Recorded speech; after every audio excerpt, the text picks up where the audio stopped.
quiero compartir el día de hoy algunos principios acerca de cuáles son los principios que nos guían, la manera en que nosotros administramos los recursos. Se pueden hacer de dos maneras: contratar una empresa y ser muy administrativos como iglesia, y la otra es tomar los principios de la palabra y usarlos de acuerdo con ello.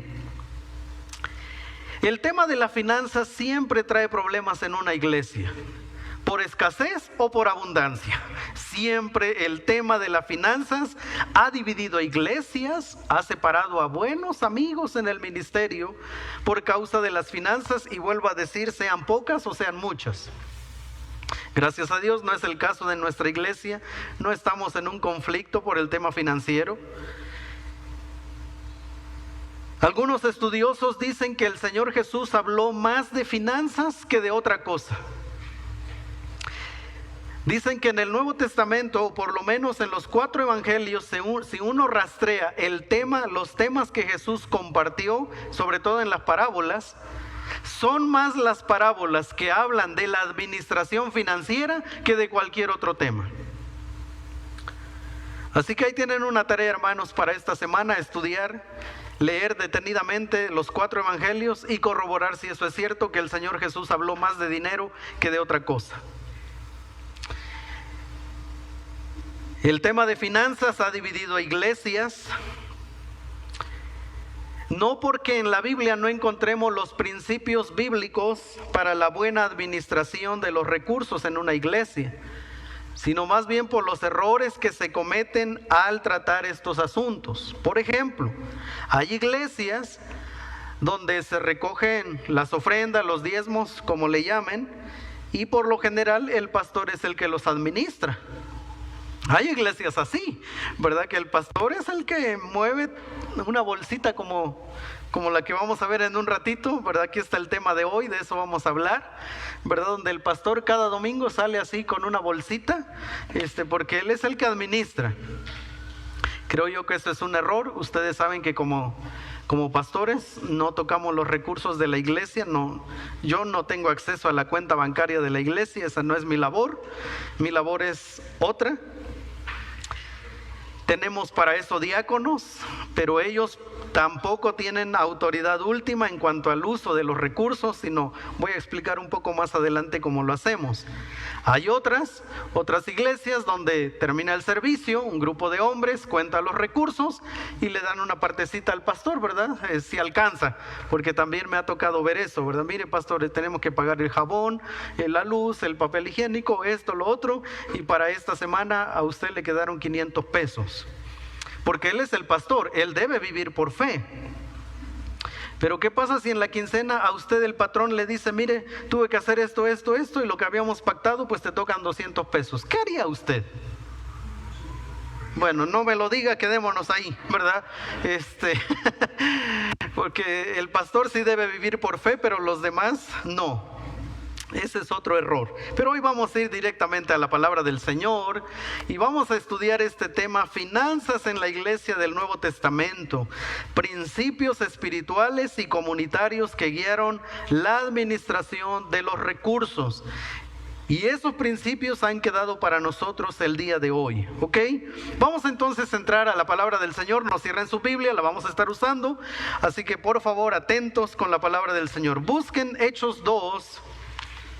Hechos capítulo 2, versos 43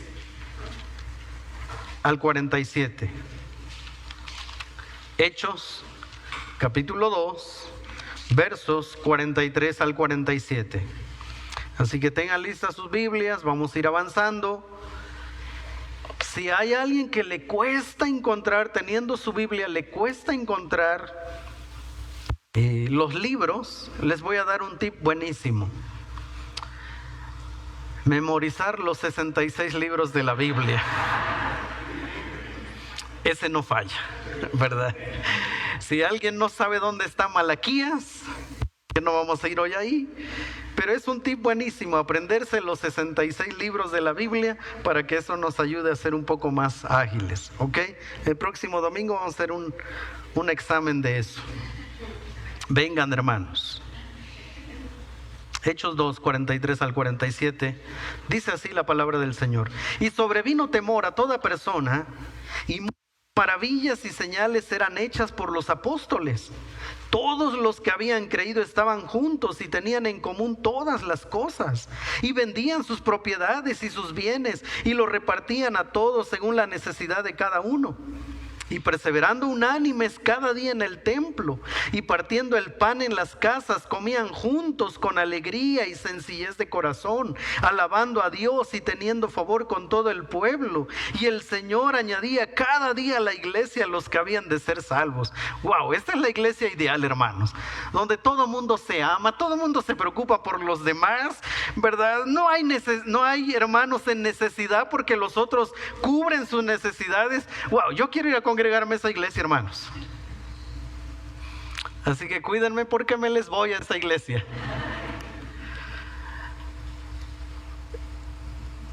Cualquiera diría, wow, ¿por qué nuestra iglesia no es así? Uno de los problemas que tenemos con este pasaje es que idealizamos la iglesia. Y nosotros pensamos, esta debería ser la iglesia. ¿Usted está seguro de eso? Lea Hechos capítulo 5, Ananías y Zafira.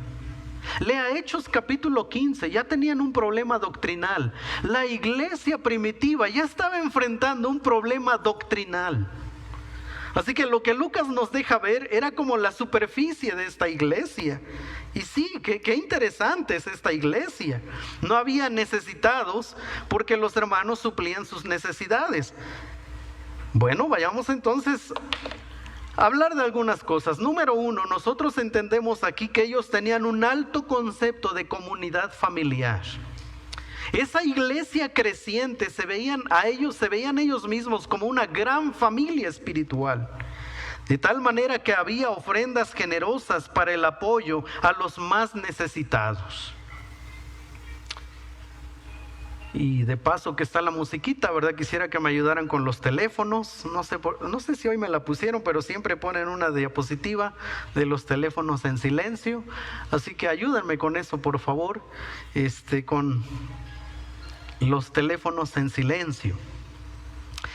Así que había ofrendas generosas para los que estaban en necesidad. Ahora esto suena muy bonito, hermanos. Pero entendemos que era una necesidad real. No eran hermanos endeudados con las tarjetas de crédito, ¿verdad? Como hermanos, ayúdenme, este mes no puedo pagar la mensualidad de mi American Express. No, eso no estaba pasando en la iglesia del Nuevo Testamento. Es decir, no se le ayudaba, se ayudaba a hermanos en verdadera necesidad.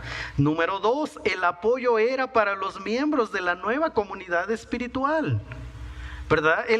Se ayudaba a los que se identificaban con esa nueva fe. Y esto no gusta mucho lo que voy a decir, pero los que recibían ayuda material participaban activamente de la vida espiritual de la iglesia. Eran hermanos que servían, eran hermanos que se involucraban en el estudio de la palabra, en las reuniones de oración. Ahí estaban. No eran hermanos que se ausentaban un año, aparecían en Navidad y decían, hermanos, sé que estoy en crisis financiera, me despidieron del trabajo y yo vengo a ver si la iglesia me da una ofrenda. Creo que entendemos que ese no era la persona que se le ayudaba. La persona que se le ayudaba eran hermanos que conocían la misma congregación, hermanos fieles, que servían, que se esforzaban. Y entre nosotros hay hermanos así. Hay hermanos que sabemos que les cuesta llegar a la iglesia por causa de sus finanzas. Entre nosotros hay hermanos que sabemos que la economía no está del todo bien, pero les vemos fieles, involucrados, sirviendo. Ese es el alto concepto de comunidad familiar. Yo decía en el primer servicio, solo les voy a dar una historia de estas. Hace años, cuando yo llegué a esta iglesia, más o menos llegué en el 2007, pero esto habrá pasado como en el 2009, porque ya estaba casado. Entonces yo tenía la oficina de este lado y una tarde llegó un matrimonio. Nunca voy a olvidar esa tarde. Ellos llegaron, ¿verdad? Y tocaron el timbre, ¿verdad? Llegaron a la oficina y me dijeron: pastor, mire, nosotros andamos visitando las iglesias porque venimos de Chihuahua y tuvimos un accidente y nuestro familiar está internado. Todavía estaba el San Alejandro, ¿verdad? El hospital San Alejandro. Y tenemos a un familiar enfermo, está internado. Mire, pastor, andamos visitando a las iglesias. Y ya me mostraron, ya traían un buen paquetito de dinero, ¿verdad? Que habían ido a diferentes iglesias. Y me dijeron: mire, pastor, nosotros quisiéramos ver si, pues que nos ayudaran, ¿verdad? Ustedes como iglesia. Y sacaron de estas carpetas transparentes como azulitas, ¿verdad? Donde uno mete los documentos. Y me dijeron: aquí traemos los papeles, ¿verdad? Yo no sé si ellos esperaban que yo tomara esos papeles. Yo creo que no. Entonces yo les dije: muéstrame los papeles. Entonces saco el paquete de hojas y la primera hoja efectivamente era un acta de nacimiento, decía Chihuahua y cosas así. Cuando reviso la segunda hoja, era una hoja en blanco. Agarro la segunda hoja en blanco y así pasé como 10 hojas, todas en blanco. En ese momento, ¿verdad? Dije: aquí hay algo raro. Se los guardé, les puse y le dije: mire, deme el nombre de su familiar. Porque hay una hermana de nuestra iglesia que creo que en ese momento era jefe de enfermeras de San Alejandro. Entonces yo le dije: yo voy a llamar a esta hermana y seguramente ella nos pueda ayudar para que la atención quizá pueda ser todavía más rápido para su paciente. No, hermanos, parece que les di la insultada de su vida. Pastor hipócrita, entonces ¿para qué es su iglesia? No, hombre, y me empezaron a decir de todo. Ellos no querían ayuda, ellos realmente solo iban buscando dinero, ¿verdad? Y así, hermanos, por eso es que ya soy un poquito escéptico. Yo en algunas cosas soy como Tomás, ¿verdad? Hasta que no vea las heridas, yo suelto, ¿verdad? En eso sí soy como Tomás. ¿Por qué? Porque mucha gente, hermanos, muchos creyentes reciben abuso de otros por no pasar ciertos filtros, ¿verdad? Aquí no vemos eso. Si iban a ayudar a alguien, era alguien conocido de la iglesia, ¿verdad? No era el vecino de un vecino que se enfermó y está en terapia y tiene cáncer. No. Se ayudaba a los miembros de la comunidad. Número 2, dentro de ese concepto de comunidad familiar, nosotros vemos que se daba ayuda a las viudas. Vamos a ir a Hechos capítulo 6. Hechos 6, vamos a estar moviéndonos en este libro, ¿verdad? Y estamos hablando del tema de cómo se usaban los recursos financieros dentro de las iglesias del Nuevo Testamento. Porque ahora muchas iglesias contratan, ¿verdad?, empresas para que les administren sus recursos. Pero en la Biblia encontramos principios sencillos, básicos, de cómo los recursos deben ser usados. Y aquí nosotros vemos otro concepto. En aquellos días, Hechos capítulo 6, como creciera el número de los discípulos, hubo murmuración de los griegos contra los hebreos, de que las viudas de aquellos eran desatendidas en la distribución diaria. Entonces los 12 convocaron a la multitud de los discípulos y dijeron: no es justo que nosotros dejemos la palabra de Dios para servir a las mesas. Buscad pues, hermanos, de entre vosotros a 7 varones de buen testimonio, número 1. Número 2, llenos del Espíritu Santo y de sabiduría, a quienes encarguemos de este trabajo, y nosotros persistiremos en la oración y al ministerio de la palabra. Agradó la propuesta a toda la multitud, y eligieron a Esteban, varón lleno de fe y del Espíritu Santo. Si alguien está esperando bebé varón, aquí hay algunos nombres: a Felipe, a Prócoro, a Nicanor, a Timón, a Parmenas y a Nicolás, prosélito de Antioquía, a los cuales presentaron ante los apóstoles, quienes orando les impusieron las manos, y crecía la palabra del Señor, y el número de los discípulos se multiplicaba grandemente en Jerusalén. También muchos de los sacerdotes obedecían a la fe. Así que no solo la iglesia, no solo los recursos que entraban se usaba para cuidar a los pobres, también se usaba para cuidar a las viudas. Con el paso del tiempo, el apóstol Pablo tuvo que dar instrucciones para regular esta práctica. Así que vamos a ir a 1 Timoteo, por favor. 1 Timoteo capítulo 5, versos 3 al 16, aunque no voy a leer toda la porción por el tiempo, pero 1 Timoteo capítulo 5, versos 3 al 16, ¿ok? Dice así el apóstol Pablo a Timoteo: honra a las viudas que en verdad lo son. Ahora, pareciera que Pablo está diciendo, hay algunas que no parecen viudas, pero no son viudas. Eso es lo que está diciendo. Vamos a leer el texto para que entendamos lo que Pablo está diciendo. Hay unas que de verdad son viudas y hay otras no media viudas, son viudas, pero vamos a ver que condiciones diferentes. Dice, pero si alguna viuda tiene hijos o nietos, aprendan estos primero a ser piadosos para con su propia familia y a recompensar a los padres, a sus padres, porque esto es lo bueno y agradable delante de Dios. Es decir, Pablo está diciendo, cuando hay una viuda y tiene hijos y tiene nietos, esa viuda no es responsabilidad de la iglesia. Esto ya no gusta. Dice Pablo, ¿de quién es responsabilidad? Así, convencidos, hermanos, como que si vivieran eso. De los hijos y de los nietos. Palabra de Dios, hermanos. ¿Okay? También lo que sigue es palabra de Dios. Mas la que en verdad es viuda y ha quedado sola, espera en Dios y es diligente. Mira que no es una hermanita que entró en depresión y ya no quiere hacer nada porque enviudó. No, es diligente en súplicas y oraciones noche y día. Pero la que se entrega a los placeres viviendo está muerta. Manda también estas cosas para que sean irreprensibles.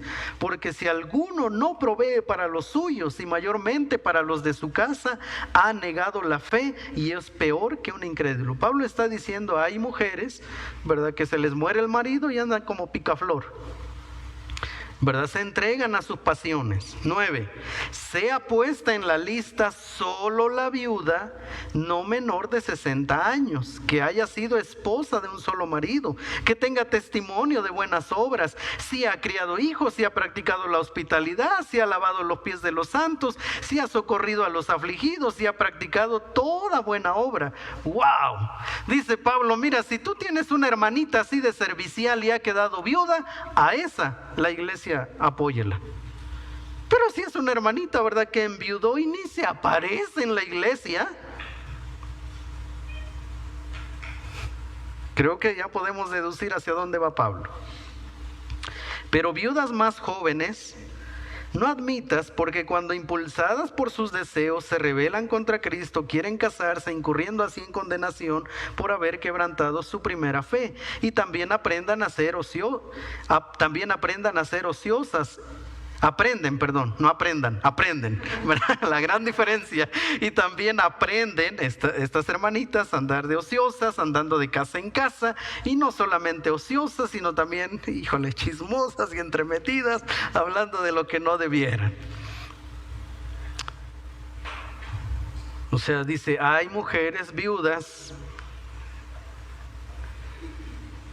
que le dan rienda suelta a sus pasiones, ¿verdad? A esas no. Quiero pues que las viudas jóvenes se casen, críen hijos, que no anden, ¿verdad?, de picaflores, de entrometidas, que sean buenas mujeres, sabias, prudentes, ¿verdad?, que críen hijos, gobiernen su casa. Ahora, en Hechos capítulo 6, el pasaje que leímos anteriormente, los hombres que atendían a las viudas debían tener un alto grado de confianza por parte de la iglesia. ¿Qué quiero decir con esto? Por ejemplo, tenemos ahí a uno de estos varones, Prócoro, el hermano Prócoro, ¿ok? Porque ahí está, ¿verdad? El hermano Procorito él es muy dulce con la hermana viudita. Y esa semana le toca ir a entregarle la despensa, ¿verdad? Que la iglesia designó a la hermana, ¿cómo? A la hermana Teófila, ¿ok? Pues nadie es Teófila aquí, espero, ¿ok? Entonces tenemos al hermano Prócoro, él es el diácono encargado de llevar la ayuda a la hermana Teófila, que es viuda. ¿Se imagina este escenario? Llega el hermano Prócoro, ¿verdad? Ay, hermanita Teófila, la vengo a visitar, ¿verdad? Le traigo la despensita de nuestra iglesia. Ay, gracias, hermano Prócoro. ¿Gusta usted a tomar una tacita de café? ¿Verdad? Entonces se ponen a platicar. Y la hermana Teófila le dice al hermano Prócoro: ay, hermano, yo extraño mucho a mi esposo. Usted sabe, ¿verdad?, con las necesidades que tenemos las mujeres. Entonces el hermano Prócoro se acerca, ¿verdad?, y en el silloncito un poquito más, y le dice: no se preocupe, hermana Teófila, para eso somos los hermanos de la iglesia. Y para no quitarle el toque espiritual a ese momento, le dice: vamos a orar, que el Señor supla para su necesidad. Eso terminó en otra cosa. Por eso es que para los diáconos hay requisitos. ¿Se imagina tener un diácono con problemas familiares, matrimoniales, yendo a visitar a la hermana Teófila? Esa despensita se va a convertir en otra cosa. Por eso es que no puede ser cualquier varón que atienda este ministerio. Pero lo que nosotros vemos aquí es que esos hombres eran conocidos de alta confianza espiritual para delegarles eso. Así que una parte de los recursos de la iglesia era usado para atender a las viudas. Otro más, en tercer lugar, cómo se usaban las ofrendas en las iglesias del Nuevo Testamento. Ministrando estos al Señor, Hechos 13, 2 y 3, dice: ministrando estos al Señor y ayunando, dijo el Espíritu Santo: apartadme a Bernabé y a Saulo para la obra que los he llamado. Entonces, habiendo ayunado y orado, les impusieron las manos y les despidieron. Es el momento en que tenemos a Saulo y a Bernabé en el liderazgo de la iglesia de Antioquía. El Señor los llama para la obra misionera. Y en este texto nosotros vemos a una iglesia involucrada, no solo materialmente, sino espiritualmente. Ayunaron, oraron, ¿verdad? Les impusieron las manos como reconociendo, ¿verdad?, concediéndoles esa autoridad, reconociendo el llamamiento, y les despidieron. Pero en esta palabrita hay algo muy interesante. Cuando ustedes leen que dice: y les despidieron, ¿ustedes piensan que buen viaje, hermano Saulo y Bernabé, que Dios los bendiga? ¿Ustedes se imaginan a una iglesia así? No. Esta fue una iglesia que dio de sus recursos para la labor que ellos iban a hacer. No había cuentas bancarias. Así que yo supongo que la ofrenda tuvo que haber sido bien generosa para surtirles el viaje, el primer viaje misionero. Ahora, por los escritos de Lucas y del apóstol Pablo, nosotros sabemos que Pablo era un hombre administrador. Él no viajaba como ahora, ¿verdad?, los grandes apóstoles en sus jets privados, ¿verdad? Si me invitan a predicar, tiene que haber un cierto tipo de vehículo esperándome en el aeropuerto, ¿verdad? Hoteles de cierta categoría. No, el apóstol Pablo sabemos que siempre viajó en barcos mercantes, o sea, la clase más baja para viajar, lo más incómodo para viajar. Sabemos por los escritos del Nuevo Testamento que Pablo no fue un hombre que se dio lujos en su vida misionera. Creo yo porque él sabía que esos recursos de muchos hermanos habían sido obtenidos con mucho sacrificio. Filipenses 4:15 al 16 Y sabéis vosotros, oh filipenses, que al principio de la predicación del Evangelio, cuando partí de Macedonia, ninguna iglesia participó conmigo en razón de dar y recibir, sino solo vosotros, pues aún a Tesalónica me enviasteis una y otra vez para mis necesidades. Mira lo que Pablo está diciendo, hermanos. Ustedes conocen mi vida, saben que no he vivido en la opulencia ministerial. Pero había iglesias como la de Filipenses, como la de Antioquía, que se esforzaban en participar con el apoyo misionero.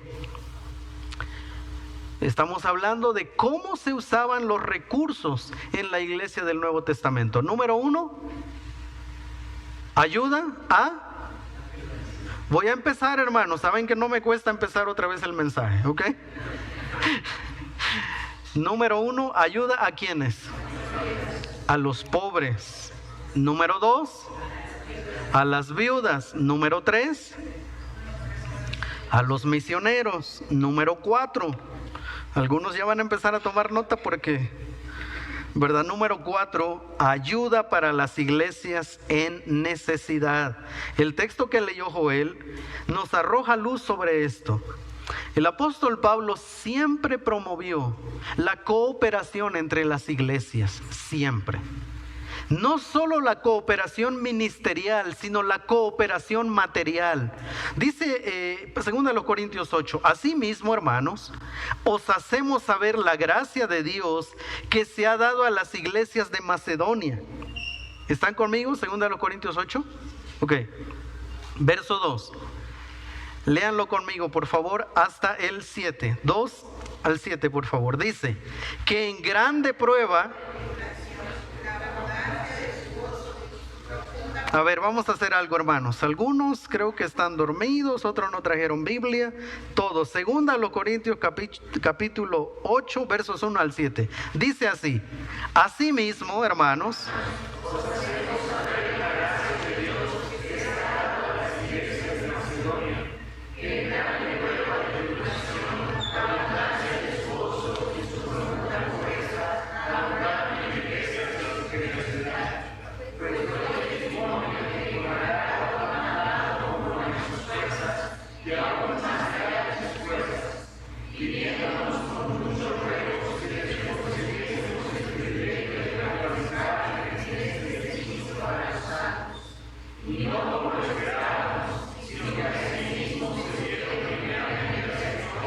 y luego a nosotros por la voluntad de Dios. De manera que exhortamos a Tito para que tal como comenzó antes, asimismo acabe también entre vosotros esta obra de gracia. Por tanto, como en todo abundáis, en fe, en palabra, en ciencia, en toda solicitud y en vuestro amor para con nosotros, abundad también en esta gracia. 4 principios sencillos de este texto. Número 1, ofrendas generosas provenientes de iglesias muy pobres. No da el que tiene, da el generoso. Okay. No da el que tiene, da el generoso. Estas iglesias de Macedonia ayudaron a otras iglesias en medio de su profunda pobreza, dice Pablo.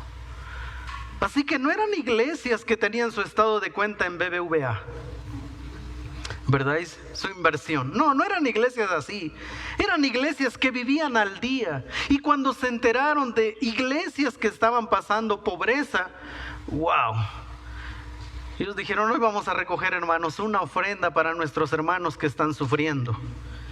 Y yo pienso que más de algún hermano de Macedonia dijo, bueno, hoy no tengo para comer, pero ellos lo necesitan más.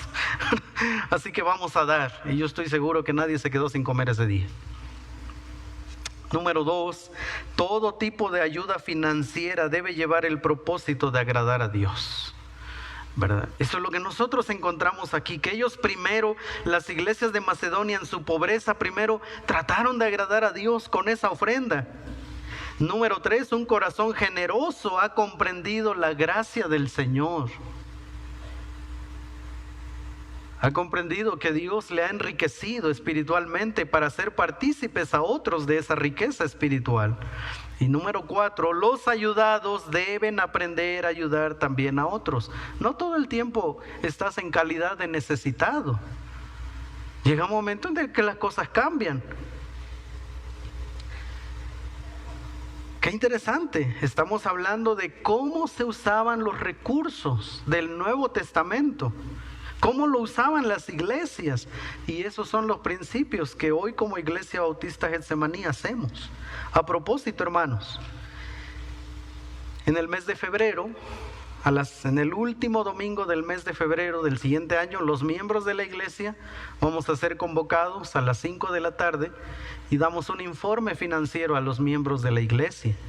En ese informe vamos a decirles cuánto fue la ofrenda que se juntó para la Iglesia Bautista, la Gran Comisión de Chalma, Veracruz. ¿Recuerdan?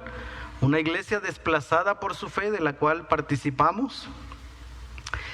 Se llevó una ayuda, gracias a Dios, se pudo comprar una despensa muy generosa a granel para nuestros hermanos. A la siguiente semana se les pudo comprar un generador de energía eléctrica con el doble de potencia del que ellos tienen. Y todavía hay recursos, así que en el mes de diciembre vamos a hacer un viaje como iglesia, ¿verdad? Porque todavía quedó recursos destinados para ellos. Pero eso es básicamente lo que se hace con los recursos. Y número 5,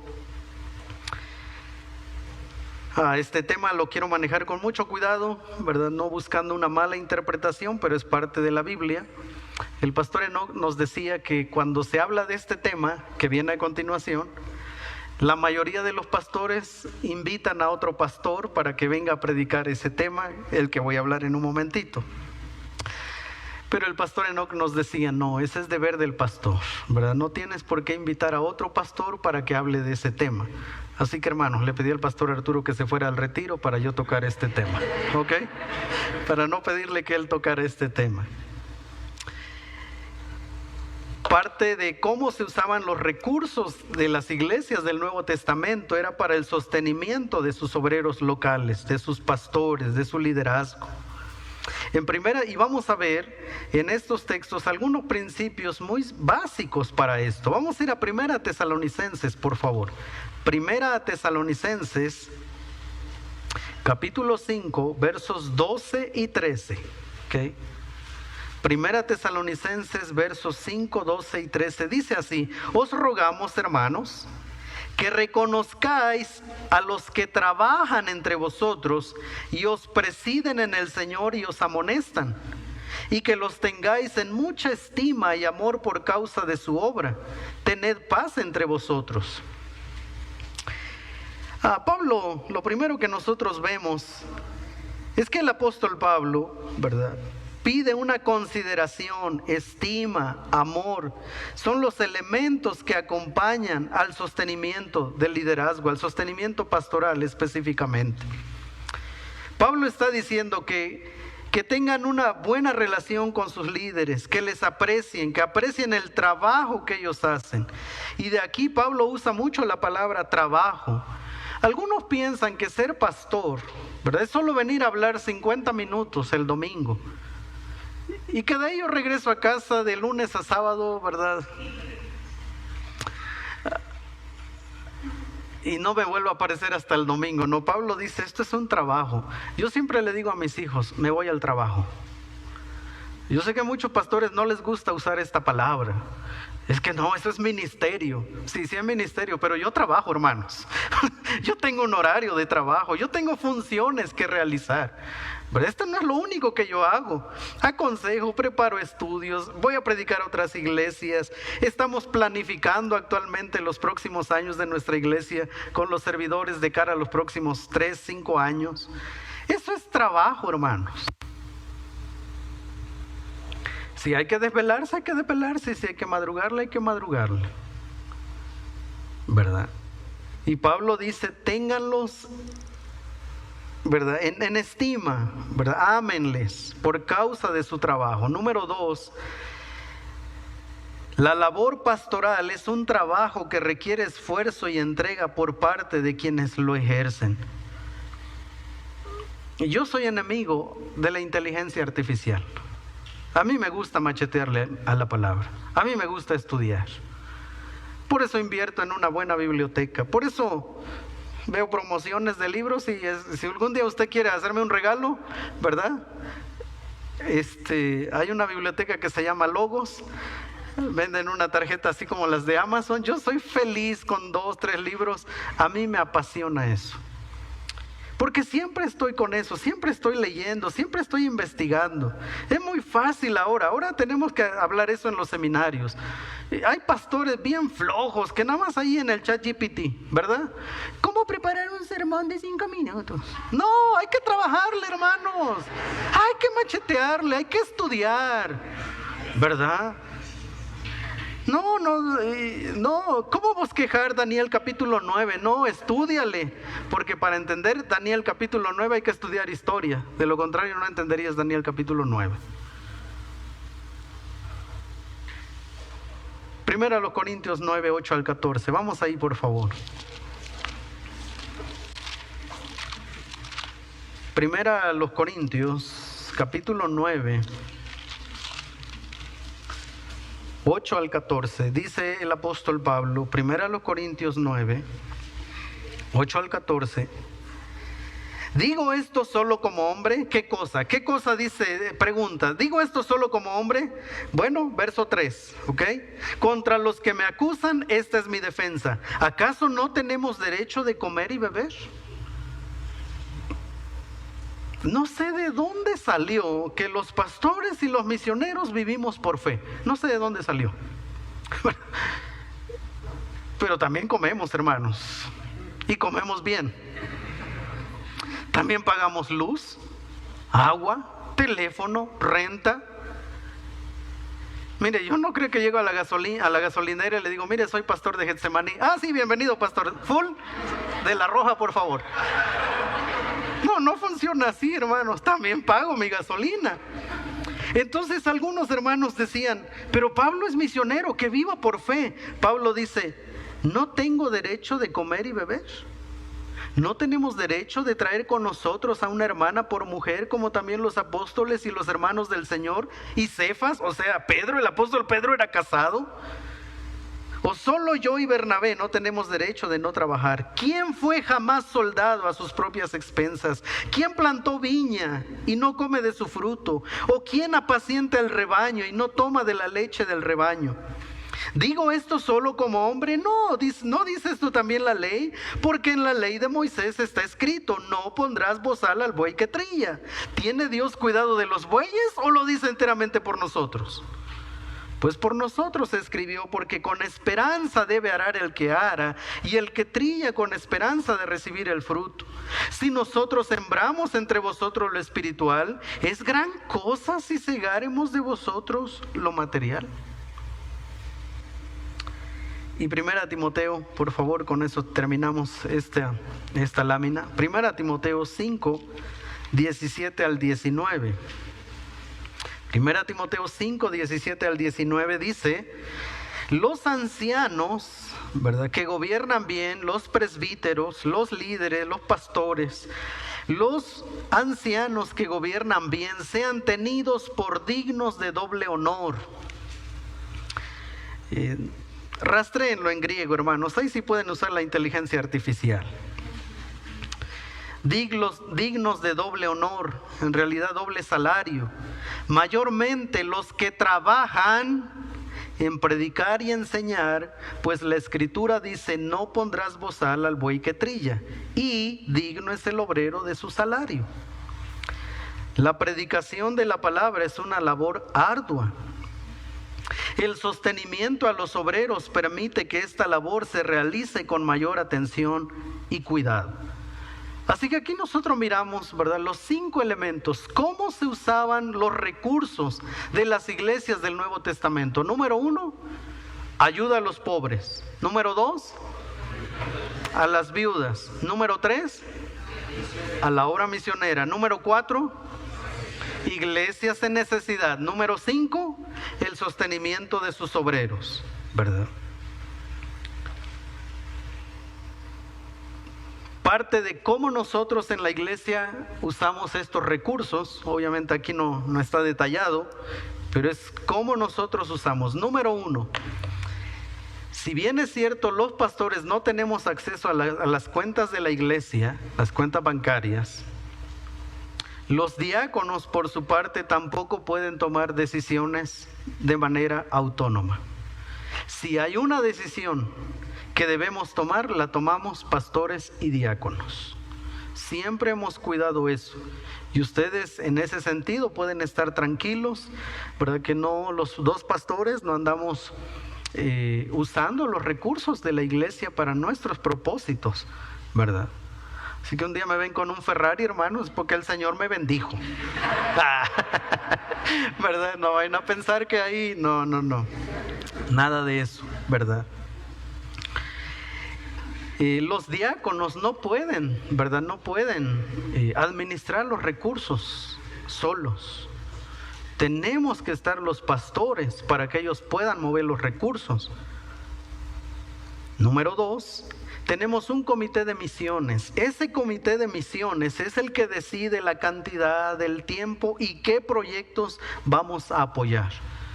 No es como que yo me aparezca un día delante de ellos y les digo, hermanos, a partir de hoy vamos a ayudar a este proyecto y levanten la mano los que no están de acuerdo. Ya, ¿verdad? Se levanta la sesión. No, analizamos detenidamente los proyectos que vamos a usar, cuánto tiempo, qué cantidad, cómo lo vamos a hacer, todo eso.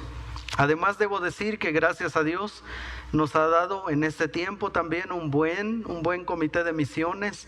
Hemos combinado jóvenes con hermanos que ya llevan experiencia y esa convivencia, esa interacción ha sido muy interesante. Siguiente, ayuda a familias en necesidad. Cuando nosotros sabemos de alguna familia de nuestra iglesia que está pasando necesidad, los diáconos y los pastores hacemos, ¿verdad?, los números, miramos y nos comprometemos, dependiendo de la situación, 3, 6 meses, un año, con alguna ayuda, porque sabemos de familias en necesidad, alguna enfermedad, y sabemos que la economía de esa familia fiel a la iglesia no está bien, entonces nosotros entramos en acción. Apoyo a iglesias en necesidad, como nuestros hermanos de Chalma, Veracruz.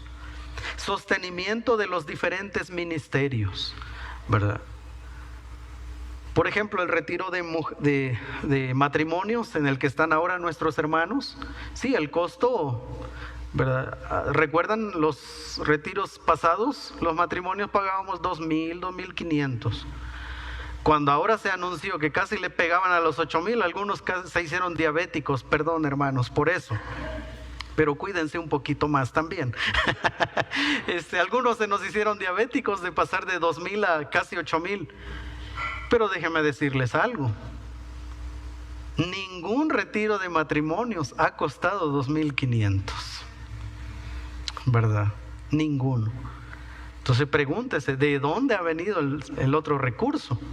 Incluso, aunque en este momento nuestros hermanos pagaron una buena cantidad para ir a ese retiro, nuestra iglesia participó también, ¿verdad? Alguien tiene que pagarle el boleto al pastor que viene con su esposa y viene desde Estados Unidos. Le estamos haciendo llegar también una ofrenda de gratitud por su trabajo, ¿verdad? La habitación donde ellos están también se cubrió, ¿verdad? Así que hermanos, gracias a Dios yo puedo hablar con toda libertad de estos temas. Nosotros no somos la iglesia que oculta, ¿verdad?, y recursos. No, todo está ahí. Auditamos a nuestros tesoreros una vez al año, ¿verdad? La iglesia ese comité puede dar testimonio de a dónde se están yendo los recursos. Los eventos que tenemos, como la celebración global, hermanos, no es barato. Si usted quiere ver, échale una miradita cuánto costó el boleto de Irak a Puebla. Viene un jovencito, yo me emocioné. Yo les dije al comité de misiones, hermanos, yo quiero que el hermano Eddie, su esposa y su hijo vengan. Me dijeron, cálmese pastor, o sea, mire cuánto nos va a costar. Bueno, ya me tranquilicé, pero solo trajimos al hijo. Pero yo ya estoy pensando en la siguiente celebración global del otro año. Pero ese es mi trabajo, ya estoy mirando la siguiente celebración, ya estoy viendo otras familias aquí. Mantenimiento. Este edificio, hermanos, requiere mantenimiento, ustedes lo saben. Pagamos impuestos. Para los que no saben, nuestra iglesia es asociación religiosa y estamos bien con el SAT, ¿verdad? Gracias a Dios. Salarios, ¿verdad? Hay una secretaria, hay un guardatemplo y otros salarios que se tienen que cubrir puntualmente. También tenemos un ahorro. El pastor Bell siempre nos enseñó a que una cantidad debe ser ahorrada para evitar alguna contingencia. Pero no es que estamos acumulando todo. No, hay que empezar a mover los recursos del Señor. ¿Cuáles son los principios, verdad, que el Señor por donde el Señor nos ha llevado estos últimos 3 años? Número 1. Pastores y diáconos, administramos recursos que el Señor provee para su obra, por lo tanto, un día daremos cuenta de ello. Y eso, hermanos, a mí me da mucho miedo. Yo siempre les digo a los diáconos, hermanos, yo no quiero que cuando el Señor venga por su iglesia encuentre sus recursos en una cuenta de inversión. De eso yo voy a dar cuenta ante el Señor. Así que me imagino esa conversación con el Señor diciéndome: Mario, en el tiempo que tú fuiste pastor de Getsemaní, esto es lo que yo di a la iglesia, ¿por qué no la usaste para mi obra? Y yo siempre les digo a los diáconos, hermanos, no tenemos que planificar cómo usar esos recursos. Tampoco se trata de vamos a hacer fiesta cada domingo, no se trata de eso, ¿verdad? Estamos mirando de frente a la obra del Señor. Número 2, ahorrar no tiene el propósito de acumular, sino de estar preparados para los momentos de necesidad. Tenemos establecido un monto que queda ahí como un ahorro para alguna contingencia de nuestra iglesia, alguna necesidad. Pero lo demás tenemos que empezarlo a mover, ¿verdad? Y eso es lo que estamos haciendo. Número 3, no hacemos la obra con los recursos que tenemos, pues nuestra participación sería muy limitada. Algunos estarán preguntando, ¿y cuánto habrá en esta iglesia? Bueno, a los miembros, con todo gusto, transparentamos información. Miembros de la iglesia, ¿verdad? Pero siempre les digo a los diáconos, miren hermanos, si hacemos la obra con los recursos que tenemos, seríamos los más miserables. Pero si hacemos con los recursos del Señor, esto va a ir a otro nivel. Y termino con esto, porque donde esté vuestro tesoro, allí estará también vuestro corazón, ¿verdad? Queridos hermanos, hace 15 días el pastor Arturo habló del diezmo. Algunos se pueden quedar con la idea, con que Dios le importa lo que yo haga con el 10. Si yo le doy, ya Dios se hace del ojo, dijeran en El Salvador, del ojo pachito, ¿verdad? Con el otro 90. Es como que a Dios le interesa el 10. Ya con lo que yo hago con el 90, Dios está así. No, hermanos, Dios está interesado en qué hago con el 100% de mis recursos. Porque si el otro 90% usted lo despilfarra, Dios está pendiente de cómo usted usa el 100% de lo que Dios provee para su casa. No es como que, bueno, ya le di el 10 al Señor y Él ya, ¿verdad? Ya ni presta atención, que solo me la paso pagando deudas. Porque donde esté vuestro tesoro, allí estará también vuestro corazón. Quisimos traer este tema delante de ustedes, hermanos, porque creemos firmemente que si nosotros hacemos la labor encaminados hacia la voluntad del Señor, Dios va a proveer recursos. Porque es su obra, no es nuestra, ¿verdad? Nunca hemos hecho la obra con nuestros recursos. Son con sus recursos. Nos hace partícipes de ellos para nosotros llevar su reino hasta lo último de la tierra. Eso es todo, hermanos.